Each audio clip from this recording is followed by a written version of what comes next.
Hello everyone, welcome to my channel. My name is Rashi Goel and in this video we are going to solve 2x plus 4 factorial is equals to 120. We have to find the value of x. So let's start with the today's video solution.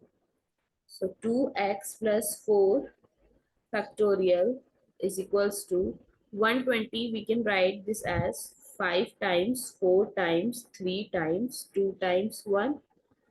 So 2x plus 4 factorial is equals to, this is a factorial of 5, so we can directly write it as 5 factorial. Now we have factorial both sides, so we can eliminate it and directly write 2x plus 4 is equals to 5. So 2x is equals to 5 minus 4, 2x is equals to 1 and x is equals to 1 by 2 or 0.5. So the value of x is half or 0.5. I hope it's clear and you find it useful. So please give us a thumbs up and do subscribe to my channel. Stay tuned.